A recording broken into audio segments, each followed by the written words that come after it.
Okay, we are going to come out of recess. I want to apologize and thank everyone for their patience as we work through some unexpected technical issues tonight, but we are ready to move on. We're going to go with our discussion part of the agenda. So we're repeating this if any of this was recorded before, but we're going to have our programming update on our Edina Virtual Pathway, dual language immersion, and our STEAM programming. So I will pass it over to Dr. Smazel. Thank you, Acting Chair Green, board members, Superintendent Stanley, our community and staff. We're here tonight to give you an update, kind of a snapshot of where we are at with some work around EVP, Edina Virtual Pathway, our Spanish dual language, and our STEAM programming. Some of the work that I believe you'll see in the report will create evidence of progress toward the Strategic Initiative A about advancing excellence, growth, and readiness across the school district. And without further ado, I'm going to turn this over to Stephen Cullison, our EVP coordinator. Thank you, Randy, and thank you to the board for providing this opportunity to discuss Edina Virtual Pathway. In recognition of the schedule, as eloquent as the remarks I'd written may be, I may abbreviate them a little bit. What I'd begun to say was simply that there's a balance to be struck between recognizing the excellence which is occurring, but also acknowledging the areas for growth and improvement. And in the report, I hope that we've provided the information that the board needs and the community needs to evaluate our efforts, to recognize that the resources that the community has entrusted to us are going to important work, and we're making good use of those resources. I do want to take a moment, though, to recognize one area in which I was mistaken when last I saw you, in that I was confident that we would have enough students for the elementary program to phase out, to operate for at least one more year. Perhaps it's because we determined that we're going to phase out, that may have motivated some families to just accelerate the movement back to in-person, or maybe that was going to occur anyway. But in fact, due to enrollment numbers, this is the very last year of the elementary program. And so I don't want to miss one last opportunity to recognize the work of all of the people that were involved in that, and also to appreciate the people in this room who supported that program. What I told my staff was the measure of success can't be permanence. If something ends, that doesn't mean it was a failure. By that mark, everything would be a failure. And the fact of the matter is that those educators built a tremendous program which served students at a high level, and that effect was real, and those students will be better off for it hereafter. When I taught in person, I made a habit of not reading to students in class the homework they to have read at home. I felt that disincentivized doing the reading, and instead we were better off using our time in class on enrichment and questions and addressing areas of concern. So I'm trusting that all of you have done your homework, and we're going to go right to the part where we answer whatever questions you have. Thank you. Thank you, Mr. Cullison.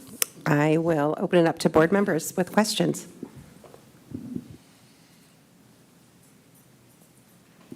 Director Shaw? I wanted to take a moment, echo what you said, to just thank our educators who were a part of this program. It served an amazing purpose, a much-needed purpose in our community, and so I do want to echo what you said and give my gratitude to our amazing staff. And to you, I shared with Mr. Cullison during our break that I had an opportunity on a walk this weekend. A neighbor just sang his praises and how he was able to help their senior make that senior year possible with some creative work in his scheduling, and so your hard work is very much appreciated. I don't have a lot of questions because you gave a very detailed report, and all the information that I was seeking was in here, but I just wanted to give you another shout out for all of your dedication, passion, and love for all of our students. Oh, that's kind. Thank you. And by the way, I noticed after our last presentation that there was an area of confusion for members of the community. If anybody is listening or watching this, I want to clarify that our elementary program is phasing out. at our middle grades, 6 through 8, we never had enough students express interest to be viable, but 9 through 12 is going great. It's not going anywhere. Lest there be any confusion, while we're honoring the educators behind the elementary program, which is phasing out, we're also very appreciative of the secondary educators who've built something excellent, from scratch, and that program is full steam ahead. Director Gabler? I echo Director Shaw's comments, and I wanted to specifically call out, Stephen, that the coordinator scores, feeling supported, our staff feeling supported by you, were outstanding. And I think that really speaks to the hard work that you have put into this position. And I love what you said about success is not a measure, or whatever that was where you said of ending. And I think you're exactly, oh, you wrote it down because you liked it too. I really like that because this program was birthed out of a necessity, and we've learned a lot, and those students have had their lives changed for that. So thank you. I have 2 questions. My first is kind of as we move forward, the report was extremely detailed, and I really appreciated that. I think for myself, I would like us to have a conversation around, as you said, 9-12 is not going anywhere. So where do we see this in a year? Where are those benchmarks we want to see at year 3, at 5, so that we as a board can say, yes, this is successful. We're measuring success by not only the students that are enrolled, but the break even or making profit, and all of the things that we've talked about before. I'd love to see some kind of metric that we can really measure. So that is, I guess that's kind of my request I have going forward with the program. And let me acknowledge that it's one that you made before as well. And while we gave in this report kind of a 1 year, like, what does the next year look like? Recognizing the tools of cultural proficiency, this year we still have work to do on that 5-year plan. We had one gathering of parents and students and educators and staff in which we talked about what is Edina Virtual Pathway for? Where are we going? What's our identity? And that work was ongoing in a way that I didn't want to speak for a group that hasn't gotten there yet. Yes, I think that's vital, and it's in process. Thank you so much for your patience on that, because I know it's needed. Director Neville? Hi, just echoing what everyone has expressed regarding our appreciation for your development and leadership of the program, because for the students who did choose to enroll in this way, it made all the difference.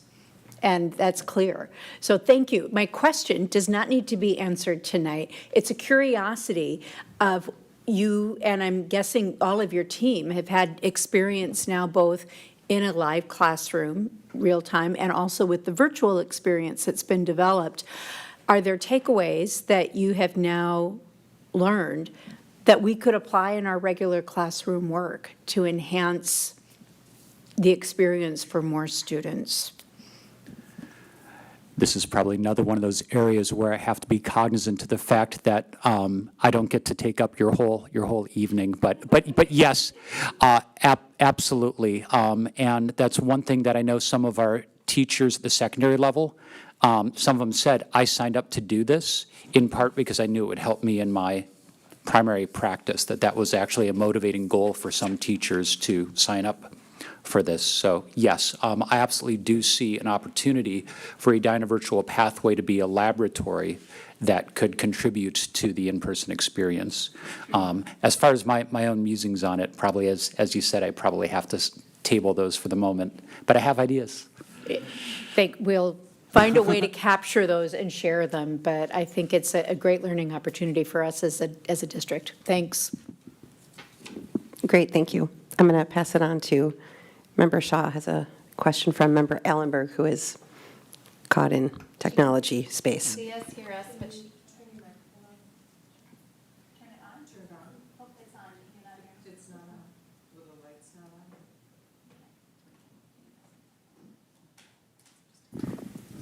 Can you hear me now, Ann? Yes. Okay. This is from Director Allenberg.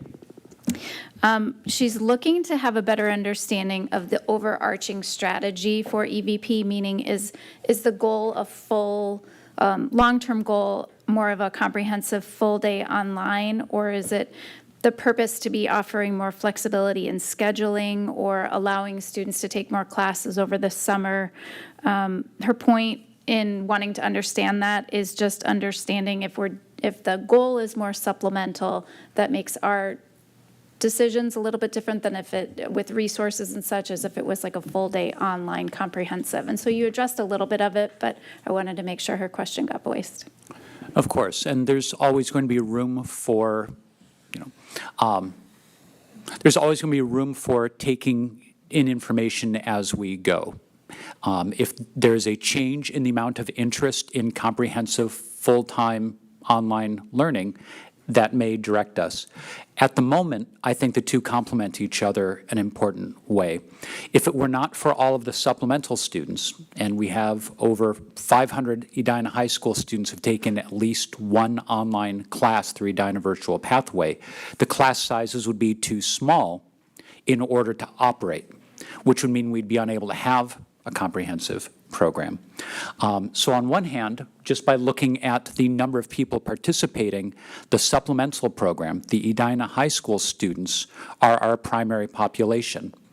That said, while maybe that's the greatest need in numbers of students, the most intense needs are the students who are going fully online. There were instances during the school year where Edina High School administration reached out and said, we have a student in crisis. It's good that we have now somewhere else to go. We have an opportunity in district that we didn't have before, because Edina only had one high school.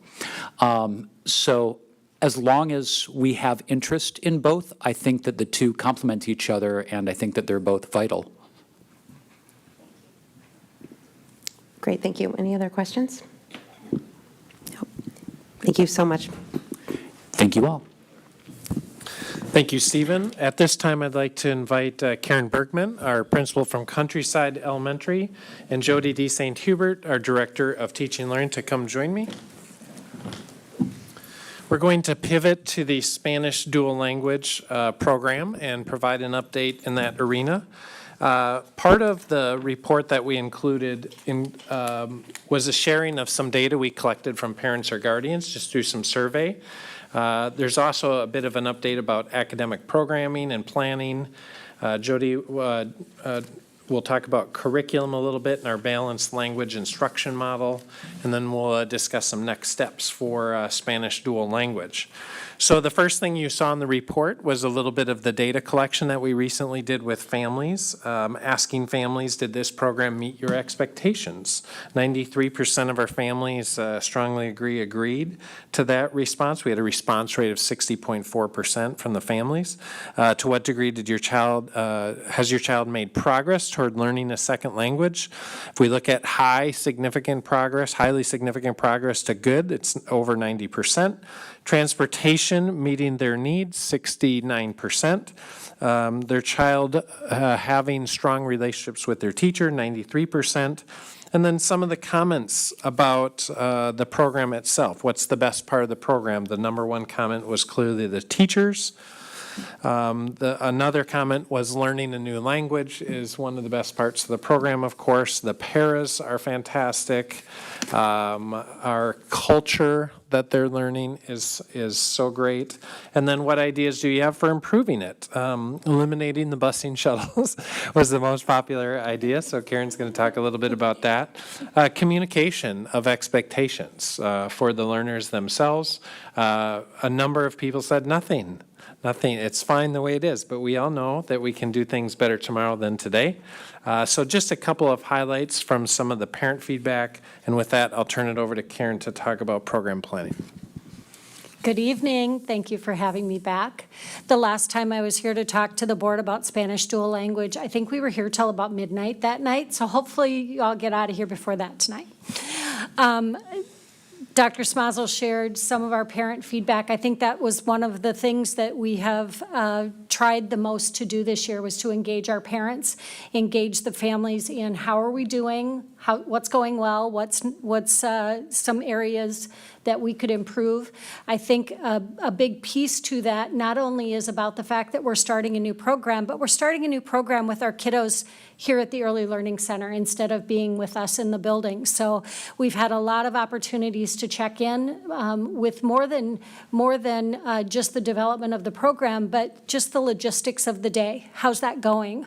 One of the main things that we want to make sure that our kids know and that our parents know is that you are a part of Countryside. And whether we're across town or whether they're down the hall from us, we want to make sure that feeling exists. So it was nice to see that in the results, that people are feeling connected with us as a building, but they're also feeling connected to their teachers, to their paraprofessional staff, to their hosts here at the Early Learning Center. Lots of people helping us. A couple of the kind of logistical items that we have had on our radar this year has been, and Dr. Smazel mentioned the transportation piece. We've been doing a shuttle to the Early Learning Center from Countryside each day, at the beginning of the day and at the end of the day. Lots and lots of people helping us with creating the magic around that. And so I've been working with Dr. Smazel and Carrie Roots at the Transportation Department to see if we didn't have another way to address that for the fall. And actually, Carrie has a fabulous plan in how we can do a similar pickup at home and have our Spanish dual language kids delivered here to the Early Learning Center for the fall. That will be both our kindergartners and our first graders. As you know, while we're waiting for our construction to be finished, which we hope will be right at that time of winter break, we will still need that transportation piece in place for the fall semester at least. So we're anxious to do that. We were anxious to speak with you tonight and to let you know that is our plan, and that Carrie Roots from the Transportation has confirmed for us that we are able to do that change and have it be budget neutral. We are also partnering with Rachel Hicks, who is a part of, or the coordinator for Kids Club, our before and after school care program, and we have a similar arrangement with her as we do with Carrie to be able to provide Kids Club for our Spanish dual language students, either here at the Early Learning Center in one way, or there's a possibility that we would have a shuttle just for Kids Club, but it would run later than what our current shuttles are running, so that we wouldn't have those kids kind of getting in the mix of the other 600 as we're moving kids at the end of the day. So I'm very encouraged by the plans that we have in place and anxious to move that forward, anxious to let our parents know that that's the plan. We've hinted at it with them, but it'll be nice to be able to confirm that for them. So that's one thing that we're very anxious for. In addition to that, our plans for next year, some of the highlights would be that we have 2 amazing first grade teachers hired. They are both actually currently working with our program. They are in the role currently as paraprofessionals, but they're both licensed teachers with experience in dual language instruction and Spanish. So they've seen what our kindergartners are doing and have been a part of their day. And now next year we will be moving them to their first grade classrooms with 2 people that they know and love. So we're very excited about that. For the fall, we have 2 classroom spaces that are designed, or not designed, but are configured in a way similar to what our kindergarten classrooms are this year here at the Early Learning Center. We will have them in 2 classroom spaces that are connected, similar to this year. The great thing about it is there's more bathrooms in close proximity for our first graders. I know that seems like a little something, but for us, 48 kindergartners and one real bathroom designated for them, it's been tricky. We will put it that way. The other thing that I think is extremely attractive about the space that we'll be using for the fall is that it is within the Early Learning Center cocoon. That secured entrance, secured area.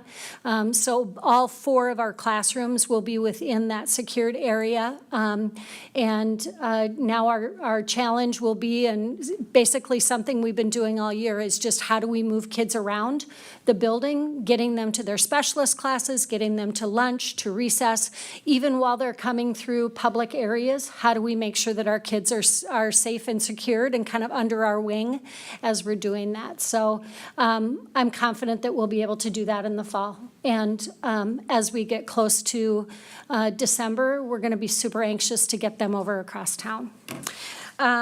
The other thing that I would mention is just in addition to some of the others is just that idea of kind of finding other ways to bring them under that countryside umbrella. And one of the ways that we'll be doing that or expanding that is our kindergartners and first graders will be receiving their specialized or learning specialist classes, art, music, phy-ed, media, by all of our countryside specialist team. We've been partnering with Normandale this year and had art and music coming over to our kids, and then physical education by a Normandale staff person. Next year, it will be just countryside teachers. So I'm going to be talking with him about how we make sure that we've got the right level of staffing. The other tricky part will be how do we make sure that the schedule we put in place can be easily transitioned to countryside once we move kids back over with us in December or January. So lots of moving pieces and parts, but we're excited for what's happening. Dr. Jody D. St. Hubert's going to share a little bit more about just that program development for us. Sorry. No worries. That's okay. I wanted to give you a promotion. Yeah, I was going to say that's a compliment, really. Thank you. Good evening.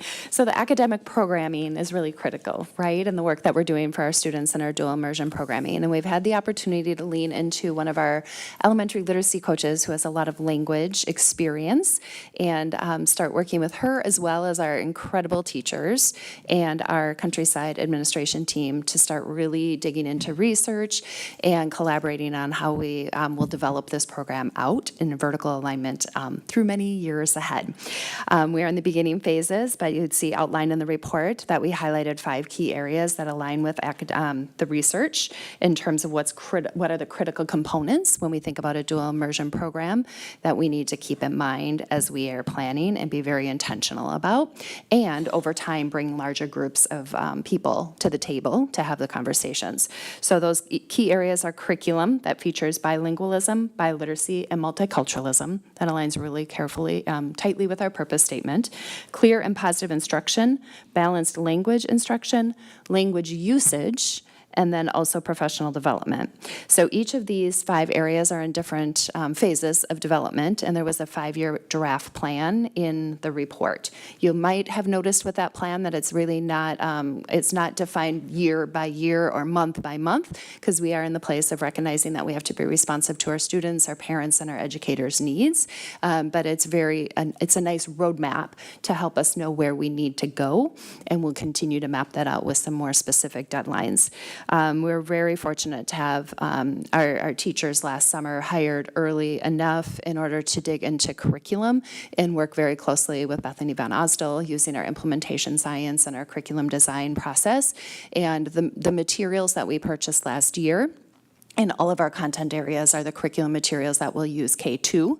And then we know that we'll need to be digging into a reboot if those will be the same, like math most likely will be the same materials all the way through, but literacy might change and shift. There are some small things with the curriculum. For example, I was meeting with the team last week where we're looking at books for the classroom that kids can be reading during independent reading time. And so there are things that we are adding on to, but yet the base of those curriculum materials went through a very thorough curriculum review process, and we feel very strongly say about how well they're working for students already in just 1 year. And then the team, you also see in the report that there's a balanced language, like what outlines the possibilities of the amount of time that students will spend speaking English and speaking Spanish.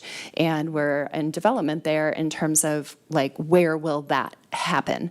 For example, one model could be that their English time is during specialists. That's a great model, and it sometimes misses out on the academic language that's really important to be building in both languages. So those are really incredible discussions that we're engaged in. We're excited about where they're at and the next steps that we have outlined. With that, we'll turn it back to Chair Green to see what questions the board has. Thank you. Thank you so much for this report. This was great information. It's really exciting to hear everything, considering where we came. So, Principal Bergman, I just want to thank you so much for all your work. I know you will get accolades for that, but like truly to watch and sit and watch you work through problem after problem and hiccup, but keeping our students at the front of it and the results show is just truly outstanding work. So thank you. I will pass it along to any board members if they have any questions. Go ahead, Director Gabler. So I have kind of one question, but I also wanted to echo, first of all, it's nice to have you here with your full voice. I feel like we've seen you now a couple times where you've been losing your voice, and I'm like, this poor woman, what are we putting her through? So I echo what Director Green said, just in gratitude for what you've done, and it's promising to see the results, the parents' results on how pleased they are with the program. And I really like the problem solving around transportation. One of the things that I thought was worth calling out, because I think there's been some misunderstanding or maybe not clarity, that for enrollment for next year, our 45 incoming kindergartners are all resident students. And for some people, that doesn't matter one way or the other, but I know I've received questions where people say, well, where are these students coming from? And I think it's important for people to just know that is, that all of those students are resident students. So I wanted to say that. And then I just had a request, and you spoke to this a little bit, but with the district's work around literacy, I just want to make sure, as I know you will do, but keeping that in mind, that I don't know what best practice is with dual language immersion, but just that we are keeping that centered in all that we do in that curriculum, because I noticed that one was a little different than, has to be, but that it was a little different than like our math curriculum, which is the same as they're getting in the other. So, If I could respond to that? Yes. I think it's less about a difference in where we want kids to get, but our greatest challenge and the most vigorous conversations we're having right now is how do we assess that learning for them and how do we report it? It's not as simplistic as using the FAST as we're using for our other kindergartners, or for all of our students, actually.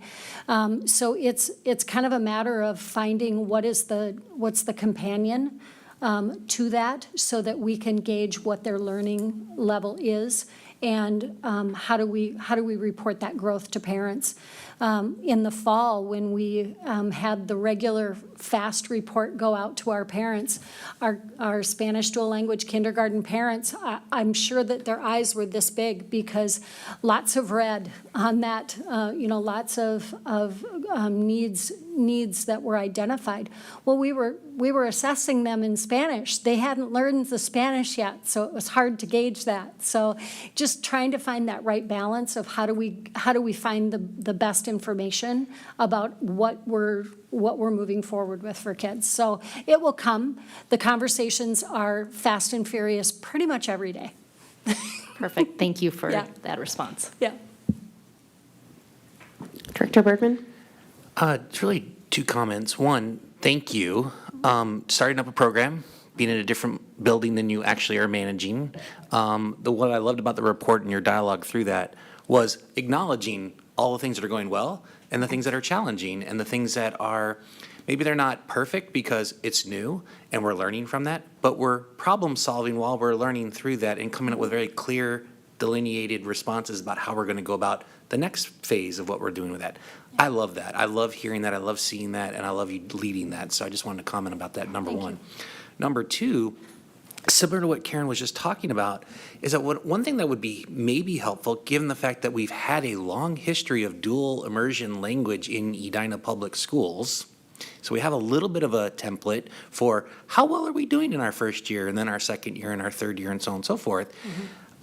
As a parent of a dual immersion student, I think it would be helpful if we might consider, how do we compare a little bit, if that's even reasonable to do so, as to kindergartners, first graders who are at Normandale doing French immersion, even back in the early days, assuming we had that data, but even currently today, so that when you talk about those fast assessments and where they're at, it wouldn't necessarily seem like an outlier. Yeah. You know what I'm saying?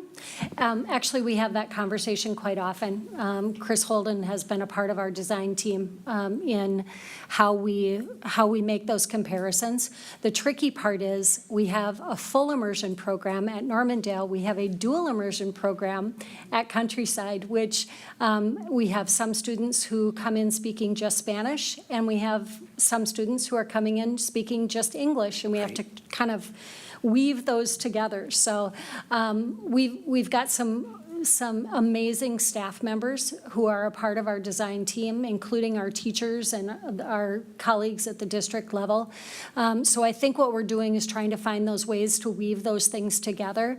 There are a few little pieces to it that trip us up just in some of those differences. One of the things that we're finding in being in contact with districts across the state as well as across the country, there are many, many districts who are struggling with these same questions. And so we're trying to take our lead from them a little bit, but also, too, what's the best way to create that balance for us? Excellent. And that just goes back to the heart of the thing I said at the first part, problem solving as we're building it along the way. That's critical. And so I have a lot of patience and understanding around that. And I hope that the parents who are working with you, with your students and the community at large will continue to see that. I think year over year over year, that learning, that problem solving, that kind of getting our foundation under that will continue to prove out how successful this program not only will be, but can be as we build it out going further. So I just wanted to say thank you. I know that this is very challenging given that all the other things you're also dealing with. Yes. You have a lot of balls in the air. And as we heard in our work session, when we talk about engagement, when we talk about recognition and satisfaction, not just of our administrators and leaders, but also of our teams. Yeah. Wow. So not only am I trying to give you the personal accolade, but please extend it further down the stream to everyone that it is critically important that you have people who are willing to be engaged at that level to make this work, because it just doesn't happen. It really requires this type of leadership and the execution to make that happen. So I just wanted to call that out. Thank you for that Thank you. acknowledgement. I have an amazing team. I work with amazing people. Any other questions? I have just one question. When I noticed in here with next steps, one of the things was talking about the vertical alignment. And as a board, like, when would we expect to see how this would play out moving into middle school? I know we're really early on that, but when we talk about planning and the supports, I know that so I'm just curious on timing or what the thoughts are, because I know we had talked about it originally, right, before. So if you have any thoughts on that, I'd love to hear that. I can speak to it a little bit. You guys might have a little bit more to add to that. One of the very first pieces that has to be in place is, what does it look like as kindergartners? Now, what's it going to look like when we add first graders? We're thinking more along the lines of K2. What's that look like? Jody had mentioned that as well. And then 3-5. And we want to make sure that we have that firmly in place, but we also want to make sure that we've got the connecting pieces to what happens at the middle school. Where do we need to get kids as fifth graders so that they're ready for that middle school experience? And then what does that middle school experience look like? And then again, what's the connector to the high school and beyond there? The design team has been wrestling with that a little bit, but again, we're kind of in those initial steps with it, trying to make sure that we've got the right plan in place for our elementary students before we decide, okay, now what's next? Would you add anything to that, Jody? Can I just add one more thing? Typically, it's a double track agenda once they hit third grade, right? And that's probably what you've been talking about. You start talking about middle school once you have that solid K-2 programming that's happening. And so then you start having those conversations at the same time so that you're prepared. You can't wait until fifth grade. I Right. know everybody has said that because then it's too late. So it is early right now to talk about that. And about the time, which we're going into third grade in 2025, 2026, would be about the time that they start having those conversations about what will that look like as, and articulate out into middle school. Great, that's great. I knew it was early to ask, but I just wanted, like, for people that are enrolling in our community, so. In a number of our parent meetings, parent conversations we've had both with the incoming kindergartners as well as now that we're sending kids on to first grade, that's been a question that parents are asking. I think they just want to make sure that we have it on the radar because they want this to be an ongoing something, and they're excited for their children to be a part of that. Great, thank you. Well, thank you. I think we will, if we have no more questions, we will wrap up this part of the program update and move on to STEAM programming. So I'm going to invite some other guests up here. We have Karen Rickenberg, who is our principal at Highlands Elementary. We also have Mark Carlson, a curriculum coordinator in teaching and learning. Allison Knopf, our classroom teacher from Concord, grade 5. Krista Winkle, media specialist from Creek Valley, and Jamie Hawkinson, a dean from Creek Valley as well. So welcome and thank you for being here this evening. Part of what we have been working on over the last year are some ways in which STEAM really manifests itself and can manifest itself in Edina Public Schools. We really feel that we have an amazing opportunity in front of us, and it is going to require very thoughtful and careful design and planning. We meet for a few hours a month typically, and in the board report, I included the team that are participants in those meetings or are participants on the design team. There's 30 individuals, and I would just like to highlight that our media specialists are core to this work because they bring some expertise around integration that is just a little bit different than the other staff that we have on the team. And so we really see these professionals as being core to the work of how do we think about how STEAM is designed and how it plays out. What we did recently is we took our design team members and split them up into mini design teams. And those mini design teams included classroom teacher, a specialist, and a media specialist. And the intent is between the three of them, they had opportunity to do some additional training as part of our meeting, but then to create their first together pilot project.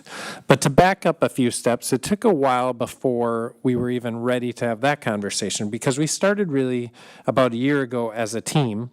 And part of our work has been learning about STEAM, learning about other programs, other schools, what this really looks like, reviewing some current practices, doing some training, and then practicing how you take all of these standards that teachers are expected to have students master and maybe repackage them in more meaningful, authentic, more powerful ways. And so we've practiced that a little bit, and now we're at a point where we are designing some pilots. We also had quite a bit of discussion about, well, what's the vision for how we, come together with this? And so we talked about ideas of themes. We talked about the interdisciplinary nature of the work that, in particular, elementary teachers are always charged to carry out. And then authentic learning. And we know that authentic learning is really the powerful motivator for kids, that when they feel and see the authenticity in what they're doing, we know that that raises levels of engagement. We heard from our art specialist at Cornelia early on in the Excellence in Action piece that this artwork was an authentic design challenge. And she said it's so great when it is authentic because kids are engaged at super high levels. So I'm going to turn it over to Kara to talk a little bit about some of the professional development work and some of the criteria that Kara presented to the team that would help in building out some of these integrated STEAM lessons and projects. And Kara has a lot of expertise in this area and has worked in other districts doing this kind of work. So we feel very much blessed to have Kara on our team. Whoa. We have done a lot of work, and this team is amazing in so many different ways because so many different voices are present as you run through the roster of who is represented with the team and on that committee. And as we've gone through the different pieces and the different parts, Randy's right, I have done this in lots of different venues, but each time is totally different because it needs to be catered to the people that are in the space and also for our students. And so as we've worked and started looking at these, one of the things that we started doing 2 sessions ago, we looked at our standards because as Randy mentioned, part of STEAM is interdisciplinary. So taking things like looking at social studies through the lens of language arts or teaching a math lesson through the lens of science and then language arts. Or for the example, the other day I was in our gym at Highlands and the PE teachers, they were teaching golf and the kids were creating a mini golf hole for the next class. You know, I said, oh my gosh, this is STEAM. She goes, it is? I said, yes, because you have these different criteria set forth. You know, there's different obstacles and the kids are creating. And the dialogue that was so powerful between the students. So a couple of sessions ago, we had our teams break into groups and look at the standards and be like, okay, how could you teach this standard through this lens? And then the next natural step, and it's in the packet, you can see is we created some different criteria. And that criteria is a checklist, it's a recommended checklist of, okay, this is what we typically do, and this is how the elementary brain works at times, of like, okay, how can I maximize my time with the lessons? But in order for them to be effective, we want to make sure that there's different parts. So for example, you can see the checklist, it includes the objectives or learning outcomes related to the standards. Those standards are the important piece there, and we want to make sure that the outcomes are connected to those. Sometimes it's hard when I've worked with other groups and staff, they're like, let's connect all the standards. Well, that would be ideal, however, we want to make sure that we have intention. And so we want to make sure that those learning outcomes are related to one another, that there's plans for the diverse learner needs, and that's that whole spectrum of our kiddos that we have in our classrooms, that there's plans for cultural awareness and they're relevant. Some of the other big parts are the development of critical thinking, and we referenced and talked about Webb's depth of knowledge questions. And the MCA and the Department of Education, MCAs and the Department of Education use those DOKs. And so it's an opportunity for professional development with our staff on questioning. Further down in the list, you'll see that there's elements of inquiry instruction. And that also is an opportunity for professional development for our staff, because when you ask staff, what is inquiry instruction? What does that mean? It's a whole spectrum of answers. And so it's an opportunity to tighten that up and understand what we're doing and looking at. You'll notice too that we talked about incorporating children's literature. There's so many great opportunities to embed, and this is another great piece of opportunity to embed the cultural relevant piece. I've been working with some of the staff at Highlands to looking at the upcoming new science standards and bringing literature of Indigenous people. So there's lots of neat tie-ins. And on the bottom, you'll notice 3 points that aren't necessarily part of the checklist, but they're really important. Students are doing STEAM. It's not just talking at them, that they have their hands in it, that there's opportunities for collaborations and opportunities for student voices. And then also the big piece too is that it's active learning with curiosity throughout the lesson. I'm going to pass it to Mark to talk about the 5E lesson model. And this is something that he has been working with our 3rd through 5th grade staff on throughout the whole year this year. Thank you, Kara. Thank you, board members. So we have used the 5E approach early on in our science professional development, as it really is, as Kara talked a little bit about intentionality. One of the things that we have to really be cognizant of is what is it that we want our students to know and be able to do, and then make sure that we're planning lessons that are appropriate to that. So this is a lesson planning approach that's very inquiry-based. It's very collaborative. It's very much about critical thinking, and it's very cyclical. So it really allows for the student, as Kara was talking about, the student being the center of the learning, the doing of the learning. It is an approach that really puts that at the center. And that's something that we found with Mystery Science. When we adopted Mystery Science, it's based on this approach. So it really aligns the STEAM work that we've been doing with some of the professional development and the new materials that we've chosen from a science standpoint as well. Thank you, Kara and Mark. I'm going to turn it over to Krista and Jamie to talk a little bit about how does this then play out in what you're thinking about doing with kids, and what could it look like? And we're not saying here's what it will look like, but we just want to paint a picture of, you know, if you start pulling these pieces together, what does that mean in terms of a design?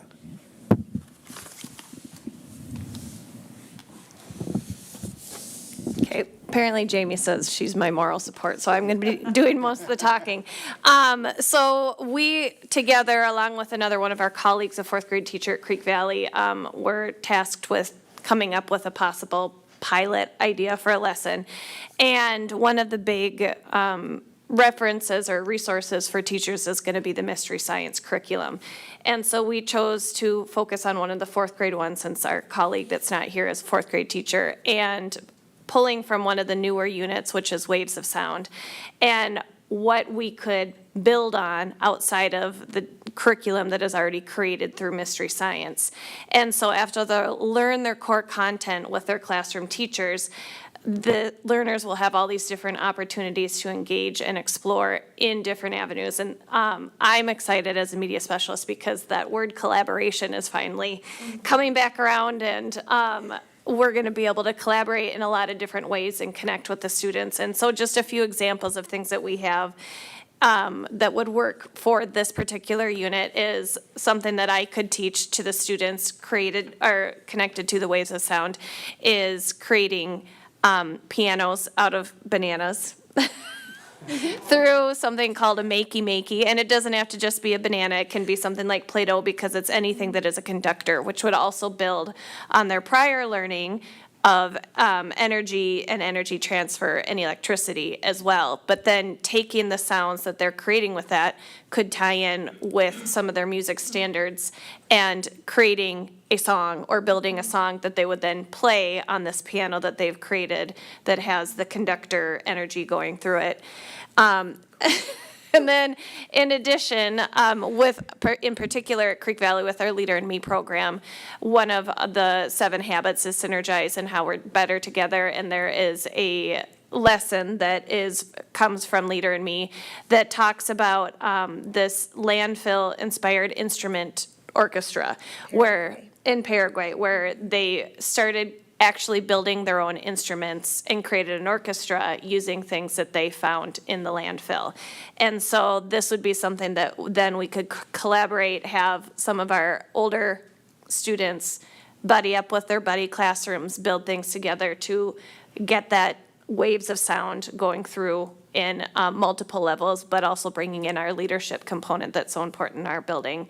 And then, of course, we mentioned already the literacy, but I've already been doing a lot of research on different read-alouds that I could do in the media center or could be shared with the classroom teachers. One example is a book called Drummer Boy of John John, which is about it's a biography about the pioneer creator of the steel drum and different sound, and how it will all come back to that Mystery Science unit of Waves of Sound. Is there anything else you wanted to add? Yeah, no, I think that there's been a really strong consideration with literacy with the interdisciplinary piece for STEAM. And I mean, the opportunities and potential is endless. And I mean, we sit there and we start planning and I'm thinking and, more and more. And I'm thankful for my friend Krista here, who's very linear, because I'm way over here thinking about all these ideas. She's like, bring it back here, Jamie.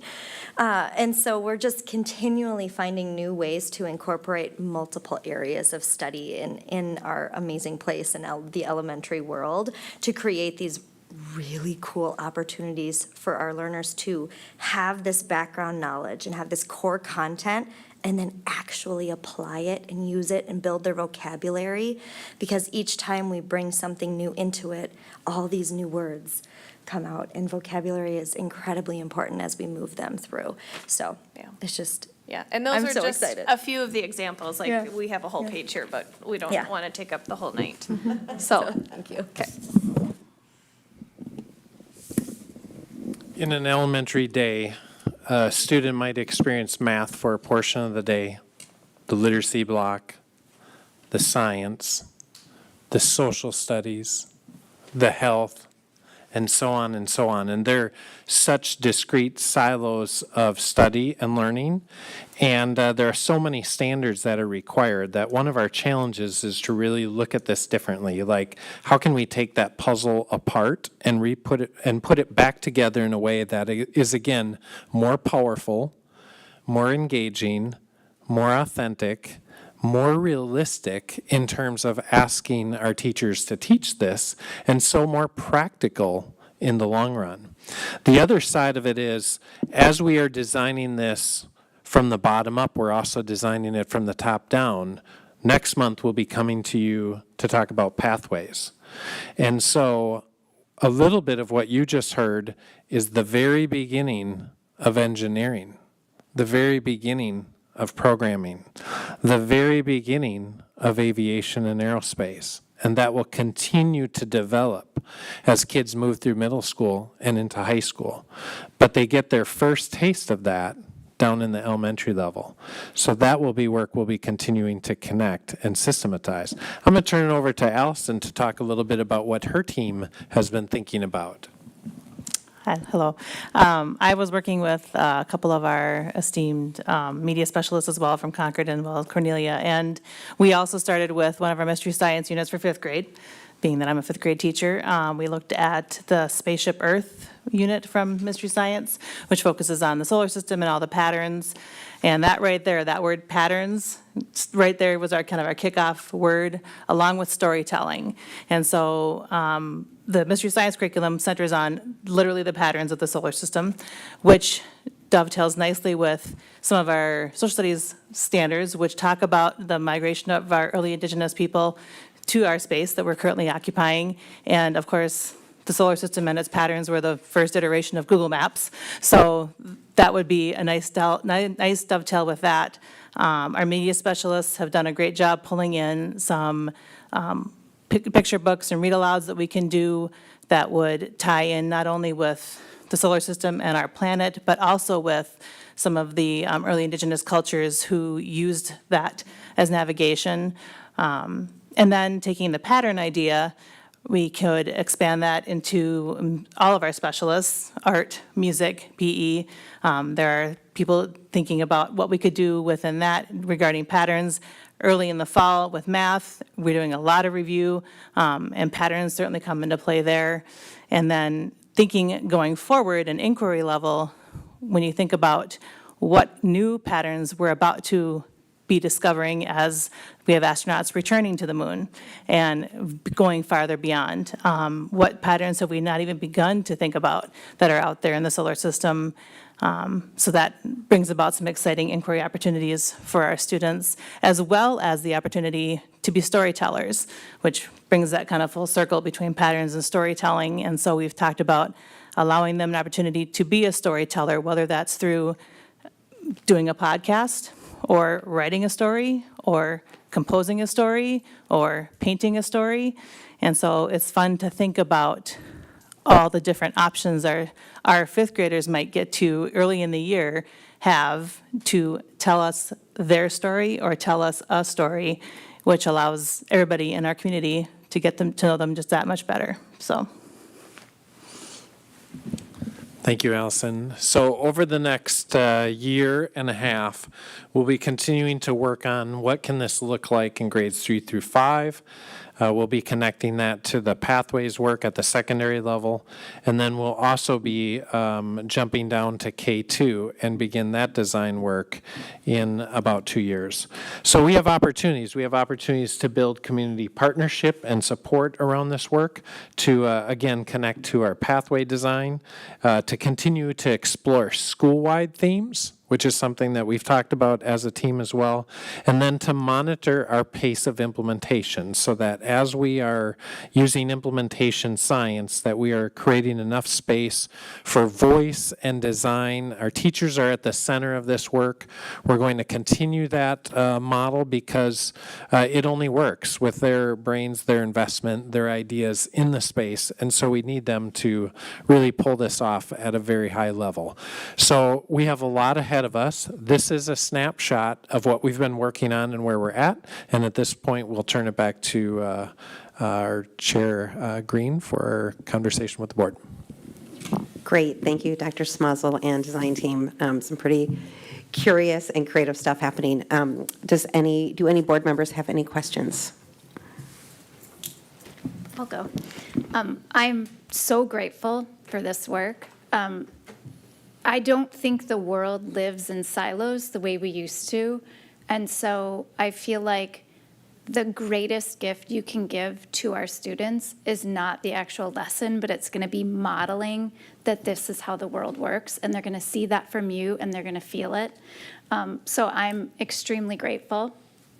And I will have a little nagging voice in my head that reminds me that for all the students when we were living in those silos that just felt like that wasn't the way that was right for them to learn, that we still are going to have some kids who learn very much in a linear way, right? And so that I just have a little voice saying, let's just remind ourselves that we have all of these great intentions, but keeping in mind that every student's going to learn differently and that they will still glean something from this modeling behavior to them, but just keeping that in mind, when you're developing things. But I am so grateful because I think it's the greatest gift we can give to the world is to have learners that come out that see the world in this broad spectrum. So thank you.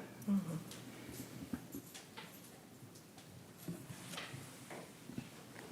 Any other questions?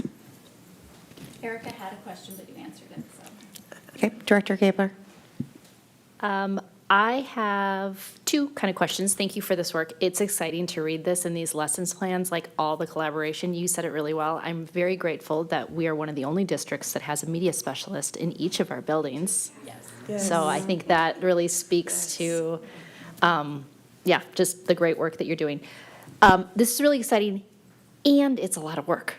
It is a lot of work. And I know you mentioned that, Dr. Smazel, at the end. I just want to, do you envision seeing this being systematic across the board? So if this pilot lesson that they're designing over here for fourth grade, is that going to be then taught in fourth grade classrooms across the district? And knowing that, that's a lot of lessons for each grade and looking at all the standards. And do you have a timeline of sorts? Like, where are we looking at being able to say, and then standards change. So then it's like, then do we start, then do we step back again and relook at the process?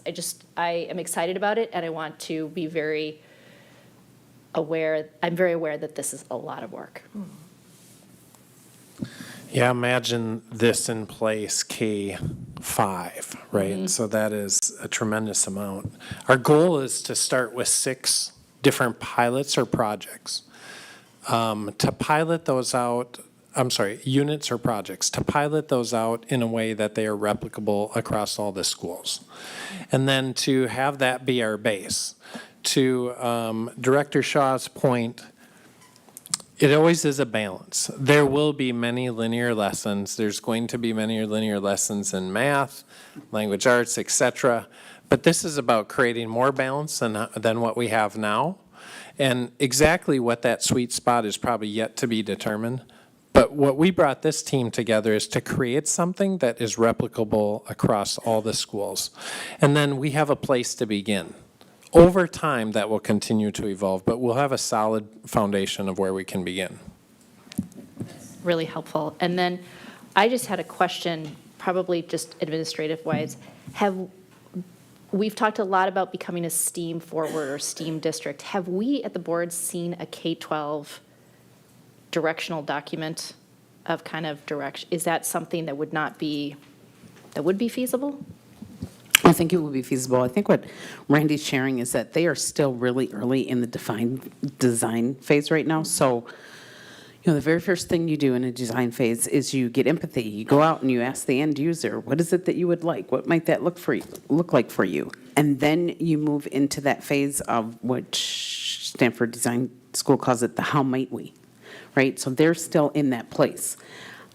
I know that when we think of IROD, it would be great to be in that D place right now.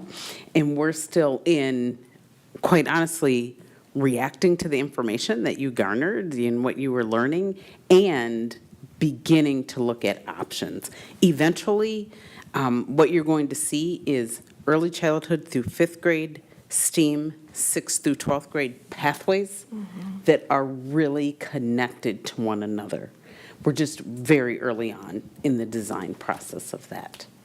Well, and the implementation is so different from elementary to secondary, right? Because it's electives and class choices and very intentional of choosing the different classes. And so in the elementary, as you know, we get to be with our kiddos the whole day. And so it's the one guide on the side, kind of helping and coaching the kids through how to integrate and look at things through an interdisciplinary lens.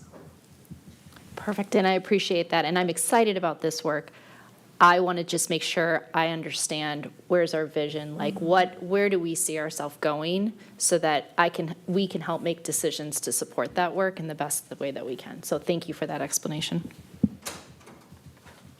Director Neville? Thank you.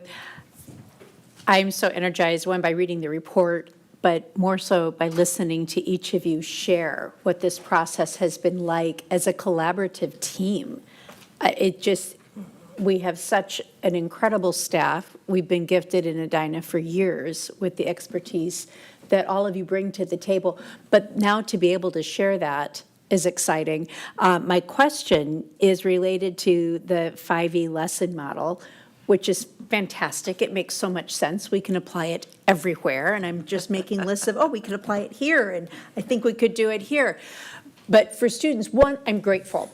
I'm grateful to the community that we have our flexible learning spaces, which are going to serve this in a way that I don't know we could have done as a system before that happened. So just a shout out to our community for trusting and believing in Edina Public Schools to do what we have done and to make this kind of innovation possible. In terms of how our students can collaborate together the way you are, what a role model. To see all of you from different disciplines say, we can make this better. I think our students can do that. Do we need to measure differently? Is there a different time frame in which some of these standards might be met if we follow a 5E lesson model? So by doing inquiry and then exploring and creating and then maybe reaching an aha and evaluating, which may send us back to more inquiry, which things do. I'm just curious, we don't need to know it right now, but how does this impact our assessment and how we need to adapt as a system to see different skill sets emerge from students with this model? I do think the assessment model will change as part of this process. If you look at the process, the evaluate is a piece of the whole thing. You're going to probably see a lot more performance type assessments as opposed to more traditional standardized assessments. That doesn't mean that standardized assessments are going away. It just means that kind of like what Randy was talking about, in that we're going to need to balance these two different approaches. We need to make sure that we're assessing our students in all the different skill areas that they're going to need to be able to demonstrate competence with. And I think that we're probably going to see a lot more in the area of performance than we have in the past. The other thing too, having had experience with this before in previous districts, is that the learning doesn't stop. You know, when the assessment occurs, the kids keep working because it's the mantra of there's never, I mean, we have iPhone, whatever, 54 right now, not just one, you know, and so talking to the kids about that there's always opportunities for improvement. However, we do need to check in for the learning, so here's the rubric that we're doing. You decide how we're going to do it, but it needs to have these markers in it. And so that's an opportunity to look at all the different multiple intelligences and put in lots of different strategies. The other great thing about the 5E lesson model is that is a way that can be used in lots of different practices, like writing a narrative. Why can't you use the 5E for writing, you know, in math, solving a problem? And this is also a strategy that's being taught in teacher schools right now. You know, so our staff that are new to the teaching profession, this is not new language for them, so that it will be easily transferable. Thank you. Great. Director Birdman? Thank you. Excellent. This is fascinating. It's one of those things where you, as you guys were leaning in with your energy and your excitement and so on and so forth, I'm like, I'm sure we're all thinking, gosh, can't we just have this today, right? Like, we just want it today, but you got to go through all this amazing hard work to be able to get to the final product. So I share that excitement. One thing I want to remember from a previous conversation when it was first discussed is that one of the goals of this, correct me if I'm wrong, is that this is for all students. This isn't just for our core classrooms and so on, but for every special services student, so on and so forth. This is going to be applied across all of that. Is that correct? Okay. And so that we're going to be able to, as we design, as we build the pathways, as we do the assessments, all this kind of stuff, we'll be able to track, as we're looking at the different segments of our student population, how well this programming is effective at doing that. Is that correct? Okay. That was the other thing I was really excited when this was first brought to us. So listening to where you're now in this phase, and even listening to Director Shaw's comments about that, I'm still constantly thinking about, when you talk about the interdisciplinary and the collaboration that's happening across all those elements, that it's for every student. That's also really excites me, and I look forward to continuing to see as that's developed, how it's interwoven into all the things that you're doing. I know that you will. So I just want to say thank you. Great. I have a couple questions. I think this work is incredible. It's super exciting. I am a little hesitant because I feel like I need to have a better shared understanding of what we're talking about, where we're going. And I say that because as I'm looking as a board member, trying to say, okay, have we looked at the outcome? What are we going after? What is our vision? How are we going to measure this? How are we going to support it? How are we going to support teachers? All those questions. And this presentation, to be honest, my heart's palpitating a little bit that I'm not going to be able to do what I'm supposed to be doing to support this work as a board member. So I'm just going to give you some of the questions that are running in my head, because I don't know how else to do this, but like I am looking at what is the audit? What was the outcome of the audit? Where are we already doing this work, that we're already doing the STEAM programming and it's in place? So it's more adjustments and not adding in more pilots. And where are we celebrating that and rolling that out? That's going through my mind. Pathways. I think Pathways is awesome, but I never connected Pathways to STEAM programming. When Pathways has been talked about, that wasn't a connection for me, but maybe I need to learn more, and I want to know what that looks like. So I would love to see what that plan is. Karen's, Director Gabler's suggestion of the K through 12 plan, I think would help, I know for me, to look at that, to say, okay, here's how we see it fitting in. So that's something that's going through my mind. And then the other part is really the measurement, not just with students, but with teachers. And like, how are we going to measure that this is successful, and what really does that look like? And how does it align to our profile of a graduate? How does it align to our standards? How does it align to our ICAR values? All of those things, it's all amazing work. It is, I wish I would go back to second grade to go do bananas on a piano. I would love that. You'd lose me for three months on that project. But those are the things that are going on. So I know, I don't know what the next steps are, like when this comes back to us. There's some things in the report that talk about like goals that have already been set. I'm not sure if those have been set or you guys are working off some of that framework, but I know for me, I need more of the overall approach. I did write down several things here, actually, that Randy and I will connect on, that will take this from being more ambiguous to being more concrete. And we will make sure that when we come back in the fall with a report, that we will have that. Thank you. That's great. Thank you so much, you guys. Can I ask a follow-up question, only because it's relating to what you were saying, and you guys can tell me if I'm off base. I think in my mind, it's just a little bit answering what you were saying, Director Green, that I perceive the outcomes to be what we expect outcomes today to be, right? So the same standards are being met and mastered, the same achievement levels, the same growth, it's just the approach is different. Correct. If I'm wrong, that's why I was like, okay. And that, I didn't know if that would help you, or if I was totally off base, and maybe in my mind, there was much bigger stuff to come that I have wasn't. no doubt, there is not one doubt in my mind that the students will be better off for this programming.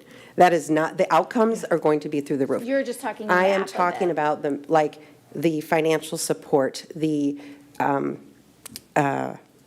prioritization of other programming, all the competing things. That's what I'm talking about. Absolutely not outcomes, student outcomes. I'm not an educator, but I know that enough to be true. So Thank you. thanks for that question, though, and clarifying that. Okay, if that's it, we will Thank you. move on. Thank you, everyone. Thank you. Okay, next up, we have our 2023-2025 District Assessment Plan report. Hi again. Mark did the hokey pokey up here. Hey, good evening, Dr. Stanley, Acting Chair Green, board members, and community members and colleagues. The Edina Public Schools 2023-2025 Assessment Plan outlines a couple of key areas, and the report is in front of all of you. We are going to go through a presentation. I'd like to introduce Mark Carlson, who is just here for our STEAM programming, and Greg Gusweiler, who is going to be highlighting some key components of the report. Next slide, please. I'm going to go through these first slides rather quickly. So the purpose of the report is outlined and in front of you, and the next slide is one that I'll spend a little bit more time on. Just want to highlight the recommendation, as there's really three components of it. One is a continuation of the plan that will continue with FastBridge as the universal academic screener, being a recommendation. The other is an addition, and we are recommending the addition of COGAT as a universal talent development screener, pending board approval, which we'll talk about later this evening, and then also the addition of the Panorama SEL student survey per what we have been doing as district practice. And then the slight plan adjustments are that MAP is recommended to be moved from a universal screener to as an as-needed assessment in our system. That can help us get more additional information on students, again, as needed. And then that currently we have our K through 5 Fontes and Pinnell assessment in our elementary component of the plan, and that will be removed from the system and on an as-needed basis as well. So I just wanted to highlight those key points as part of the recommendation. We can go to the next slide, please. We talked a lot at our last discussion about how successful and positive our FastBridge implementation is going, and how important it is for us as a team and a system to check in about that. So this just highlights the survey that we gave to staff on some I can do statements that are important to us as we implement. It is exactly where we expect to be in year one of implementation right now. We're really excited about the results, and excited that we can break these results down by buildings and lean into what our buildings need in a differentiated format next year for professional development and continued support, so that we see the direct results for our students. And as we move to the next slide, I'm going to have Mark take over. Next slide, please. Oh, I'm sorry, back one. Thank you. So one big change is to move towards FAST as opposed to MAP as our universal screener. It's something that we were asked to take a look at as a department when we brought it in last year. We found that there's a lot of similarities between the two assessments. They're both computer adaptive. They're norm referenced. They allow us to assess proficiency and growth for students. The big difference really comes in frequency and duration of the test, with a FAST Bridge assessment being a much quicker assessment that we can give 3 times a year, and really gives us some actionable data that we can work on during those 3 different components. We had conversations with testing coordinators who all felt like it was good to keep the FAST Bridge as the universal screener and use MAP really more as a tool in the toolbox as needed for maybe some difficult situations. Next slide, please. We were also asked to really look at how closely FAST and MAP were to each other. So we looked at a correlation between the two, and we broke it down into several different categories to really make sure that what we were seeing here in Edina mirrored what FAST was also telling us was the case. And as you can see from the data, it did. A correlation, an R value of 0.75 or greater is considered a strong correlation, which in every different group area we were able to achieve at that level. So there really is a strong overlap between the data that we would get from MAP and the data that we would get from FAST. Next slide, please. So really, the idea would be to continue that implementation of FastBridge as the universal screener due to its ease of administration, efficiency of use with the data, stakeholder feedback, and also student growth data. I'm going to turn it over to Greg now. Next slide, please. Okay, so just to mention the social and emotional learning data, the Panorama and My Sabers were, there was discussion last year when there was the assessment committee worked, and last spring there was a recommendation by that committee to move to My Sabers. We want to make sure that we recognize that that has changed because we've been able to provide some professional development and support around Panorama this year. So as we have done that, staff have seen the power and the efficacy of using Panorama. And so that was the shift in the recommendation. Continuing Panorama is important that we put in our assessment plan because it's something that we'll be using with the majority of our students. And we know that our staff feel strongly about the use of it because of that PD this year. Now to Greg. Next slide, please. So the next few slides that you're going to see, there's going to be some screenshots that are also in the report as to the new student assessment portal 2.0. And before we kind of jump into that, I want to thank Jody and the community and everybody. As last week I was able to participate in the International Tableau Conference, and I was there all week, and I learned so much, so that these screenshots don't probably accurately represent what we will see in the fallout for our families. So it's quite awesome. So if we could go to the next slide, please. So this is a picture of the new landing page that the families will see when they launch the assessment tool. You can see that all the assessments are listed on the right-hand side. The middle area underneath kind of the students' demographic information are kind of those quick links and fast access to additional information. Next slide, please. Then this is a picture of what the new version of the early reading assessment would look like. Each of the assessments are going to look very similar. You can see that at the top you have the data table view, which works really well for me, and that I can look at those numbers and draw a picture and a story. But Mark needs the lovely colored charts kind of at the next section, which this is really how it's going to make observing student growth easier for families, in that you can see that in the calendar year, right? There's the fall, winter, spring as the rows, and then the columns are the different school years. So if we look at that first row on the far left side, the student in 22 started out real strong as a way into the meets, and then something happened in the winter, and then they rebounded a little bit into the for the spring, right? So you can see kind of monitoring where that white ball bounces around, right? There won't be any singing or any karaoke or anything. It's just watching the ball to see where it goes. Really does a nice job of graphically representing how students have performed. Then below at the bottom, that's where the growth elements are listed for all of the FastBridge assessments. And all the FastBridge assessments are broken out primarily the same way here. So in there on those growth charts, you'll see the school year, the grade, the growth level that the student achieved, right? Aggressive, typical, modest, and then also the national percentile for growth. So that's some great information there as far as growth. Next slide, please. This is, again, a typical view of a reading. What you'll notice is a little bit different is that we have the blue bar, which is our exceeds category. And so we want to see those little white balls end up in that blue area. Next slide, please. This is an example of the FastBridge CBMR, and the reason I put this up here is, yes, the main screen looks the same, but this is the way that you can kind of dig in a little more to the detail as a caregiver, in that you can see the passage information, you can see how many total words read correct, national percentile, risk level, all those different things for the 3 different passages within the CBMR.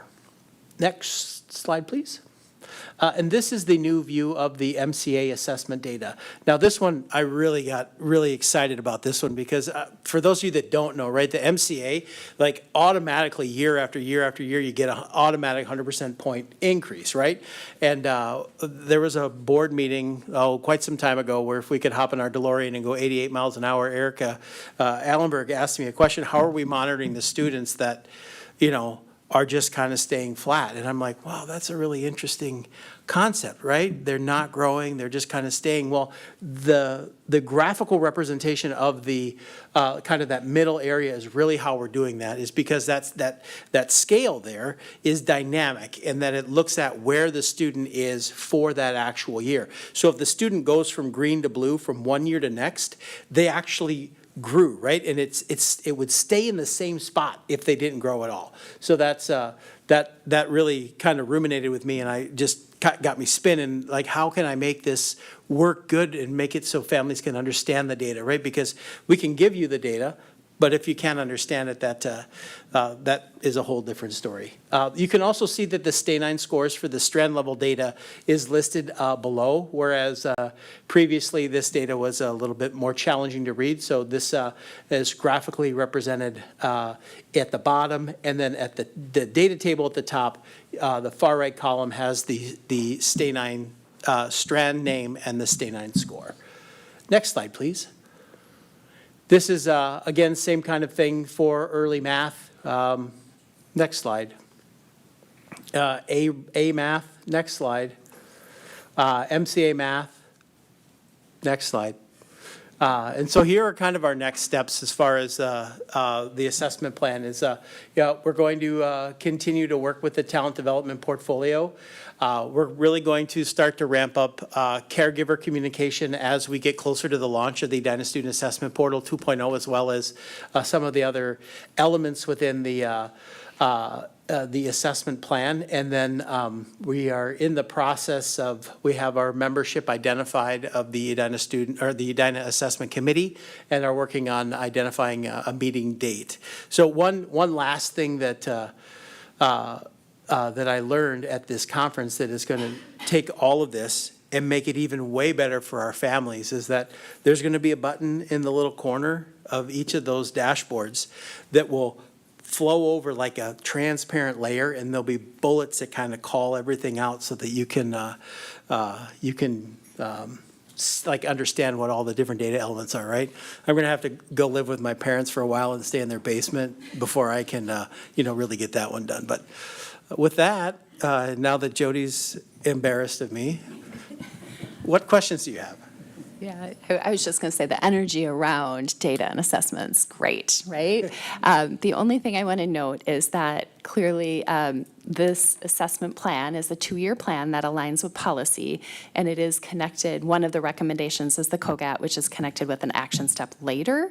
For next year, our recommendation is that it would be a pilot of COGAT, and so then the 24-25 school year is when that COGAT would get officially in the plan. So for discussion tonight, I think that's fine. I just wanted to make sure I noted that because it's a little different than what we've been discussing.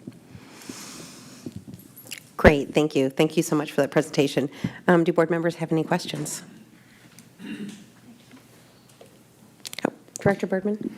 I have one from a user experience standpoint, because everything you just said really works for people like you and I and maybe Dr. Stanley who love data and all that kind of stuff and maybe have a little more experience with this.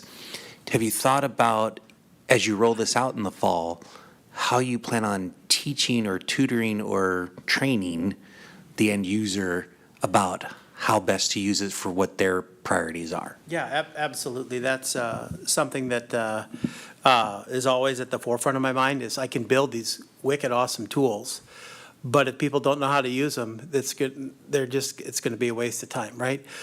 So with the rollout of the Edina Student Assessment Portal version 1.0, I created a step-by-step document that was translated in Spanish and Somali to, be culturally proficient around ensuring that our student or our families or our caregivers whose native language is not English, that they've had the support. Also, creating similar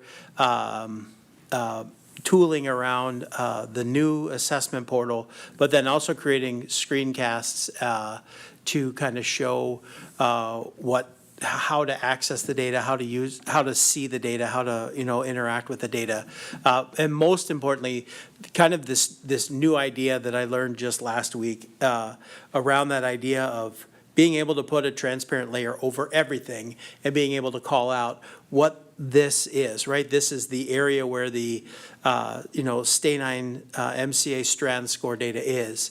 The STAY9 score is between 1 and 9, right? Because those are things that STAY9, what is that? If you don't know, statistics or assessment, you don't really understand what a STAY9 score is, right? So really being able but with the click of a button, lay over the entire thing, which has their students' data behind it, so that it becomes more authentic to them, so that they can really, start to ingest the data and see how their student is performing. Excellent. Then my only other comment would be, it is meant to be funny, given that you've tried to be funny tonight as well. Try.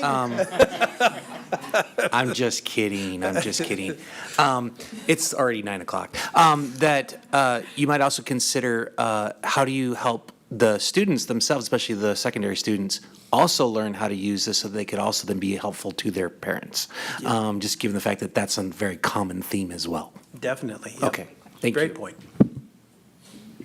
Great, thank you. I don't have any questions. This report is outstanding. Thank you. Thank you. We are ready to move on to our policy review discussion items.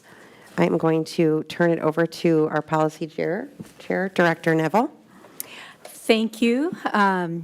Thank you, Chair Green. We have several policies for discussion this evening. I want to make sure that board members have, that's for action. We're going to start with discussion. So I'm going to just start off with 208, development of adoption and implementation of policies. 208 and kind of a companion 304, policy implementation, are both updates for clarification and identification of our process in Edina Public Schools. So maybe I'll just start with those two and see if anybody has any questions. Okay, there were very few changes on 304. 305, Administrator Code of Ethics. We're reviewing the 300 series this year as well, and there aren't a large number of changes on 305, but do board members have any questions? I'm just going to give a shout out. I like seeing our mission and vision reflected in this one, so thank you. Thank you. We talk about mission and vision in the policy committee, so thank you. I appreciate the shout out. And 307, I'm just going to move on to 307, school district outsourcing, consultant and internships. Not a large number of changes on 307. They're highlighted in blue, but any questions? We're going to keep moving. 503, this one is not part of our regular review cycle. It's being brought forward this evening because of a request for some amendments and clarification in Appendix 1, and specifically around clarifying the use of the terms exempt and excused absences. This is specifically applicable to our secondary schools. And so just some addition of language in that appendix to reflect those definitions and current use of this policy. So the full length of 503 will come up at a later part of its cycle for full review. But any questions regarding the updates? Yes, Director Shaw. I'm actually going to share Chair Allenberg's comments on 503. So the first one is, Chair Allenberg doesn't believe that the appendix is up to date with current protocols at all schools, meaning like at the high school. You're supposed to utilize Schoology and not call anymore. So if we could just Okay, look at the that's good. appendix. And then for policy 208, 5A, she said, I think we should add the phrase, quote, other than those requiring annual review, end quote, before we say, see appendix. And one moment, I just want to make sure I get this correctly. So I have your first note regarding update on the appendix and use of Schoology and not calling in. Thank you. But 5A. Oh, sorry, this was for policy 208. Sorry, I jumped the gun. Oh, wait, so Oh, wait, I'm going back. Yep. I'm That's going a back. backwards. I'm going backwards, sorry. Oh, wait, so your first policy on Was Schoology, for that's a attendance, 503. correct. But your 5A comment, I thought the annual review, I wasn't quite tracking where that was. So 208, thank Section you. I'm just going to 5A. scoot back to make sure, section 5A. Thank you all for being patient with our, Got it. Technology Nope, I'm glitch here. still. So could you please repeat Yep. Chair Allenberg's comment? section 5, Right, letter under A. A. Add the phrase, before it says see appendix. System of periodic review addressing approximately 1/4 of the policies annually, other than those requiring annual review. This is in, I don't think that's 5A, I think it's. I don't think it's 5A, because I don't see I'm the, sorry, 6A. okay, 6A, let me check there. Yes. Oh, yes, this makes more sense, thank you, okay. Thank you. So the 1/4 of the policies annually, other than those requiring annual review, now I know where to go. Thank you. May I Thank you. just make a clarification about 503?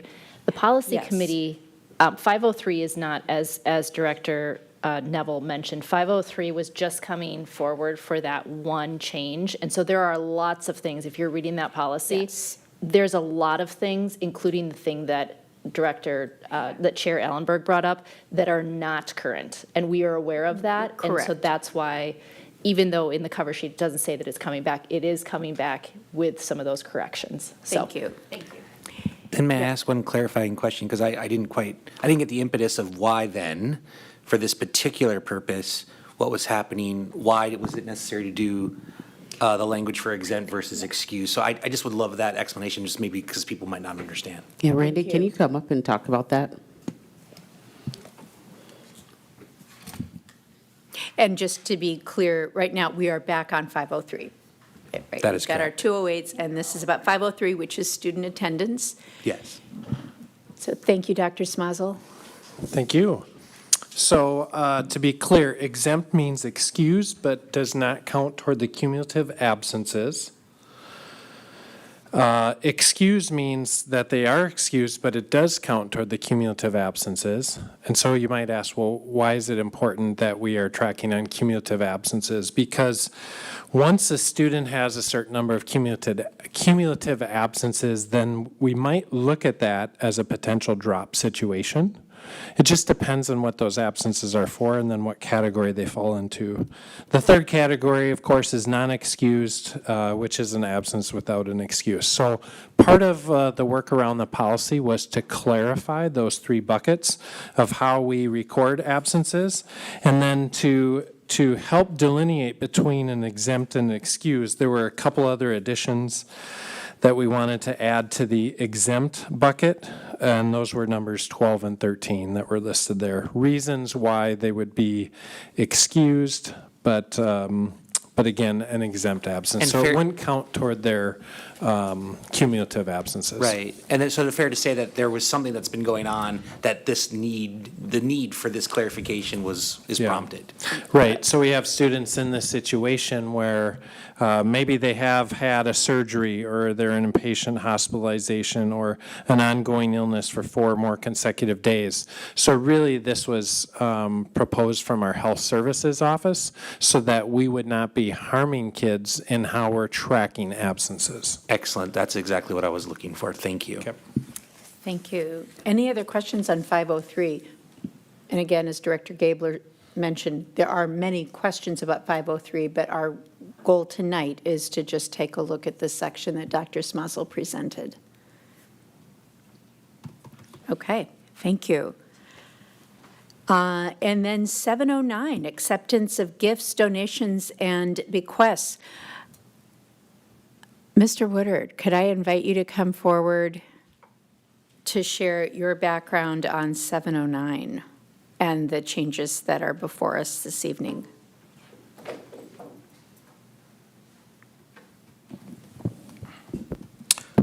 Good evening, members of the school board. Policy 709, acceptance of gifts, donations, and bequests.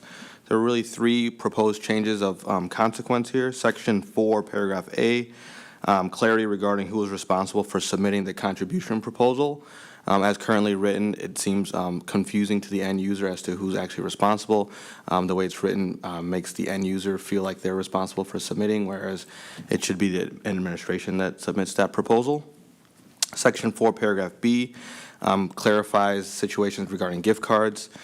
Dispersing public funds via gift card is actually not legal via statute, and so accepting those is nonsensical. So we would like to clarify that, the district is not going to accept those.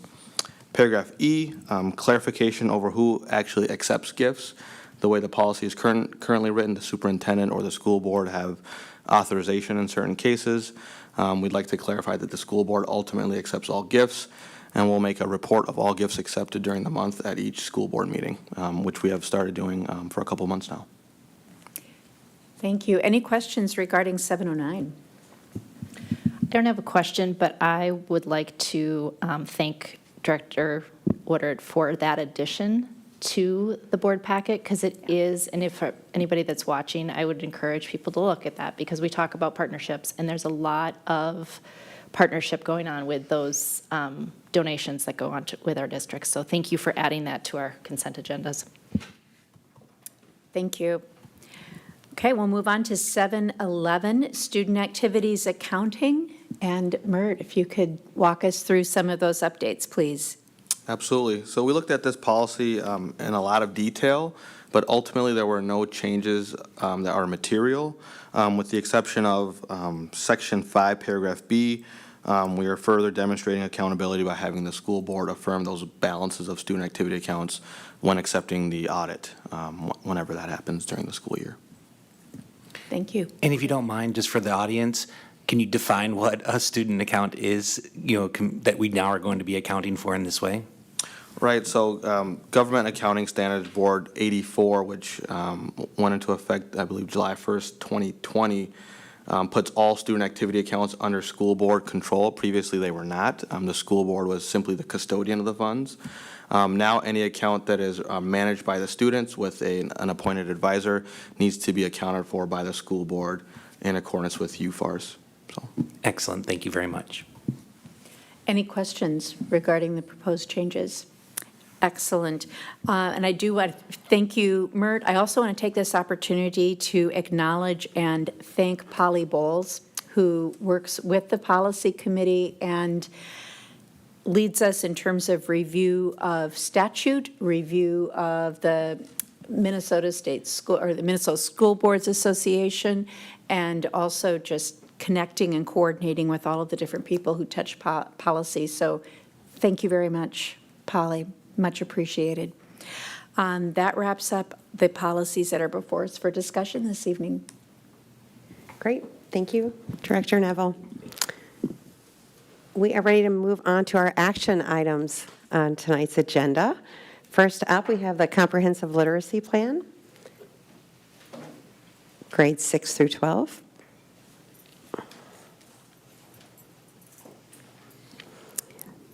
And just as an FYI, when we vote, we do not need to do roll call anymore.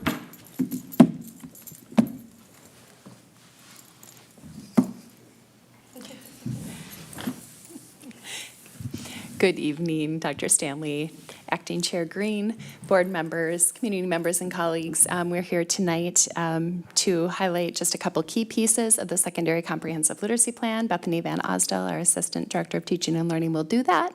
Then we look forward to action. Yeah, good evening, everyone. Happy to be here again to present the Comprehensive Literacy Plan up for action tonight. Just want to say thank you again to all the people that were part of putting this plan together. Lots of teachers partnered along with lots of leaders in Edina to draft this lengthy comprehensive literacy plan. So we all know that we're committed to literacy in Edina, and it's a critical component here. We brought this to you last month for discussion, and upon that, we have circled back and are now bringing this to you for action and approval in this decision-making process. This plan is comprehensive in the sense that it illustrates our shared commitment to ensuring that all Edina students and secondary staff are prepared with professional learning resources and the support that they need so that all students can truly reach their full potential and thrive. So once we receive approval on this plan from you all, we are excited, we are poised and ready to move into some of the deeper work around core structures and materials and resources, support and processes, and the roles and responsibilities that we will ensure that this plan then leaps off its pages and lives in classrooms and lands on students. So I know I speak for the teachers that have been working with me on this project that we're eager to begin and to continue to strengthen all the work that has already begun. We are poised and ready, and we thank you for your support, and so we just invite whatever questions you might have. Thank you so much. Do board members have any questions? No? Okay. Do I have a motion to approve the Comprehensive Literacy Plan for grades 6 through 12? So moved. Is there a second? Second. All those in favor of approving the Comprehensive Literacy Plan for grades 6 through 12, say aye. Aye. Anyone opposed? The Comprehensive Literacy Plan for grades 6 through 12 has been approved. Thank you very much. We look forward to the work. Thanks. Thank you. And next up, we have the Talent Development Universal Screener up for action for 2023-2025.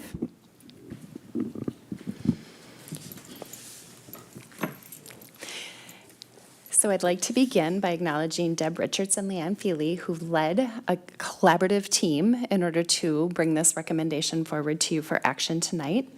The recommendation is on the Talent Development Universal Screener, and the one thing that I want to point out to you that's different from our last discussion is that after feedback from the board meeting, as well as further conversation and collaboration with the team, we are recommending for action that the COGAT goes to installation phase next year for 23-24, which means that we'll have 2 or 3 buildings do the implementation. We'll collaborate really closely with them to provide support, work with the implementation team and Deb and Leanne in order to make sure that we have a success plan in place for full implementation for 24-25.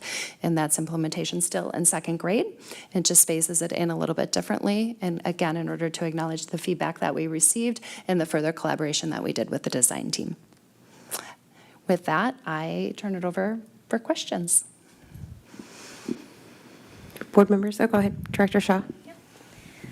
So my question would be around how are you going to identify the schools that are implementing it? Were there schools that you felt it would be, I don't want to say a barrier to implement it there, but I'm just trying to understand how you'll identify schools to implement that. Are they in a different place with certain things, or, I mean, I'm disappointed great that it question. won't go across the district. I think it's, I worry that I just don't want to miss any more kids with this, and so I want to understand how that Yes. will look. I think 2 points that I will make in response to that, Director Shaw. One is that remembering our 3 goals of the recommendation. One is to be more expansive of our talent development portfolio. However, remembering that we have a portfolio in place that has a lot of different data points in order to recognize if students need services that look differently, that will accelerate their learning. And the second is to recognize strengths in all students. And so that's a really critical point of our goals. And then really look at some demographic groups that we have been underrepresented in our programming. And we want to highlight strengths specifically in those demographic groups. So in order to do that really well, we are looking at buildings that are just more prepared right now, not because all of our buildings aren't prepared, but you use the word poised, looking at buildings where the second grade team is ready to engage and excited and doesn't feel like they have too many other things on their plate to do the work well. All of our buildings are committed to it. All of them are committed to the goals of it, but every building does want to make sure that they're in the place to do it well and make sure we hit all 3 of those goals.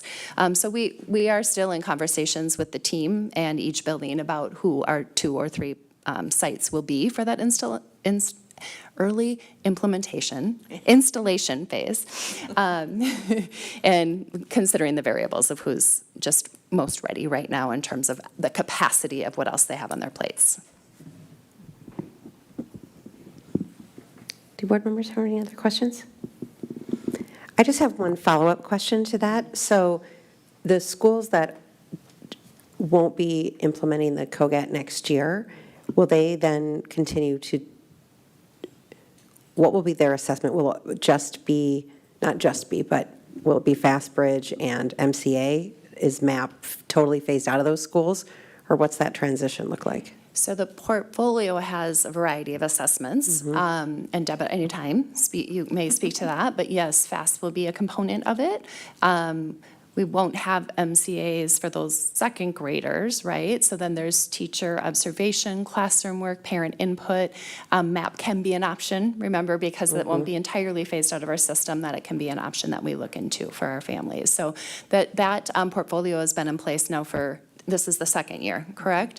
And so our teachers are becoming more, they're becoming more skilled at using the portfolio and looking at the collective overall picture instead of one data point for students to access different services for acceleration. So it's really important that, and exciting, to be honest, that we get to lean into that portfolio and that no matter what, we don't need one data point to help us recognize the strengths of our students. Great, correct, thank you. Okay, if there are no more questions, we will move to vote. Do I have a motion to approve the Talent Development Universal Screener 2023-2025? So moved. Is there a second? Second.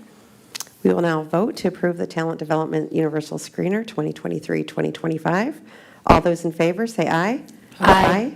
Anyone opposed? The Talent Development Universal Screener has been approved. Thank you. Thank you. Next. For your work. Yes. You can head home now.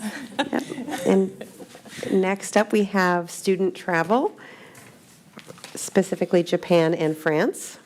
And I will just invite Jody to continue. Yes, we have the 2 student travel proposals and recommendations that have been in front of you before. There are no changes, and as Acting Director Green said, they are specifically for Career and Tech Department with Japan, but open to all students, and then the Edina High School France Student Exchange. Are there any questions that I can answer? Okay, with no questions, we will move to vote. Do I have a motion to approve the student travel to Japan and France? So moved. Is there a second? Second. We will now vote to approve the student travel to Japan and France. All those in favor, say aye. Aye. Anyone opposed? The student travel to Japan and France has been approved. Thank you so much. Thank you. Next up, we have our policy review items for action. So I'm going to pass it along to Director Neville. Yes, thank you. There are 3 policies that are proposed for action this evening. I want to just point out to the board and community to make sure that you're looking at the most current version of the board packet that was uploaded to Board Book. It includes the couple of additions or adjustments to Policy 206, public hearings and public participation in school board meetings, data privacy considerations. In this policy, the changes that were made when we discussed this at our last board meeting on April 17th is one in paragraph 3, changing the language including students to the word stakeholders. This is as per the board recommendation. And in paragraph 4, procedures, section A, agenda items, the word address was proposed to be struck before the board discussed it, and at board recommendation, address is going to be left in. So those changes are reflected in the most current version of the policy in Board Book. There are no changes to, since we last saw them, to 710 and 712, which are acceptance and use of grant funding and signing of checks on behalf of the district. Great. Thank you, Director Neville. Does board members have any questions? Excellent. We will move to vote. Do I have a motion to approve policies 206, 710, and 712? So moved. Is there a second? Second. We will now vote to approve policies 206, 710, and 712. All those in favor, say aye. Aye. Anyone opposed? Policies 206, 710, and 712 have been approved. Next up, we have, do any board members have any leadership or committee updates? I have one from the Legislative Action Committee. Just a short one. Just wanted to let everyone know, board members know, and the community, the legislative session is scheduled to come to a close next week. It has been fast and furious with a lot of action down in St. Paul. I just want to say a quick thank you to our local representatives, Senator Elise Mann, Senator Ron Latz, Representative Heather Edelson, and Representative Cheryl Joachim for continuing ongoing communication with the LAC. What's coming down next week is a lot to comb through, and we won't know the true impact of the new and adjusted legislation and the impact on Edina Public Schools and funding and all sorts of things for quite some time until we're able to go through it all. So looking ahead from the LAC, just wanted to let the board know you'll be getting a report in June. We have LAC applications. We received 25 applications for LAC membership for next year. We're doing interviews this week, and that will be coming to the board in June along with kind of a recap of the year. So that's it. I will pass it along to Dr. Stacy Stanley. I just wanted to extend a really heartfelt thank you to you, Julie, for all the effort in leading that group this year. This is such an important year for what we needed to get done for our community, and you've been an excellent leader in doing that. So I just wanted to acknowledge that. Thank you so very much. Oh, thanks. Thank you. I will pass it along to Dr. Stanley. All right. Well, I have just some accolades that I'd like to read in just a moment, but I will say there are a couple of things that I want to give shout outs on as well. We had our first student-sponsored, student-organized career fair at the high school on Thursday, April 27th. I hear that it was an amazing experience. We had businesses recruiting our students from many different organizations, including Sweet Martha's Cookies, Ready Rents, the Army and Navy was there, Brookdale Living, Three Rivers Park District, a local organization that includes one of my Rotary brothers, Bokar, AMKA, Dairy Queen, Luther Auto. There were so many different businesses there, and just really excited that was student organized. And a huge thank you to Dr. Anne-Marie Leland and her team for really working with our CTE advisory team in order to bring that to fruition. So thank you for that. And then, you know, we had Teacher Appreciation Week, and several accolades came in. And so I just want to read a few of them. This one comes from Joy Poland Jansen, and she says, "Hello and happy Teacher Appreciation Week. I am writing to recognize Miss Elena of the Dragonfly classroom at Edina Early Learning Center. I also want to recognize Miss Sophie and Miss Erica in the Dragonfly classroom and Miss Bree in the Bunny classroom. Our son has had an incredible year because of these teachers, as well as many other staff and helpers he interacts with.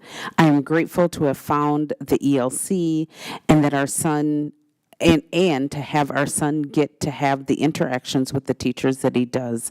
As an insanely biased mom, I know our son is an extremely special child, but I am aware enough to know it is because of teachers like Miss Elena, Miss Sophie, Miss Erica, and Miss Bree, as well as all of the adults he interacts with at the ELC, that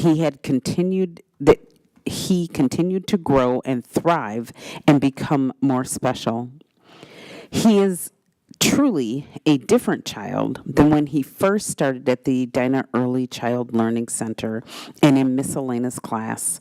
As Miss Elena could tell you, when he started the year, he was shy around other children and used his quote-unquote small voice in the presence of others. Now, when we enter school, he is his very own welcoming committee, yelling, literally, she puts in parentheses, literally, sorry, hello to other students, staff, and teachers from down the hall and across the parking lot.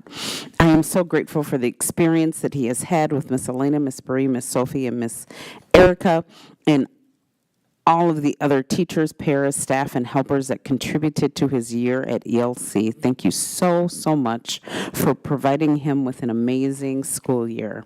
Thank you, Joy." This is what I'm going to say. I want to say to Miss Elena, to Miss Bree, to Miss Erica, Miss Sophie, I hope you're watching tonight, and if you're not, we're going to send you back to watch this on the recording. I received so many thank you letters for you, and so I want to thank you just for everything that you're doing to help our students love learning. You are the start of outside of the home of their learning career, and I just so appreciate you for that, and I am sure I can speak for the board to say that we appreciate you for that as well. Then this letter went to Rachel Hicks from Dr. Dahlquist, principal at Creek Valley. She says, "Hi, Rachel. We had a staff meeting after school today. The topic of being inclusive of special education students in general education programming. One of our new special education teachers who has taught in many states shared that our after-school program at Creek Valley has done the best at including students with special needs in Kids Club that she has ever seen. She said that on a scale of 1 to 10, she would give Creek Valley Kids Club and Wise Guys a 10. So congratulations to everyone at Creek Valley Kids Club and Wise Guys. We just want to thank you for that. And then finally, received an email from Shannon Case. It says, "Hi all. I wanted to make you aware that Eric went above and beyond for one of our students the other day. Eric is one of our custodians at Normandale. A mom called, I want you to listen to this. A mom called the front office telling me her daughter left her retainer on a napkin at lunch. I called on the walkie to see if one had been found, and it had not. Eric asked me what time the student ate lunch, and without being asked, went to the dumpster, searched through garbage bags, and found the retainer." Amazing. That is amazing. I have that been is there. Commitment. This is, our custodians are amazing. That's happened to my kids. She says, Eric is so friendly and willing to help in any way he can. We so appreciate him, and this family was ecstatic. And that comes from Sharon Case. So, Eric, you're amazing. We bump into one another all the time, and just so appreciate you and just all the great work that you do to help make life better for everyone that is in the building. And that's it. Great, thank you, Dr. Stanley. And with that, we are ready to close the meeting. So, yes, we are going to go back into, we are in recess with the work session, but we are going to adjourn this regular meeting. So do I have a motion to adjourn tonight's regular meeting? So moved. Is there a second? Second. We will now vote to close and adjourn the meeting. All those in favor? Aye. Anyone opposed? Tonight's May 15th meeting is now adjourned.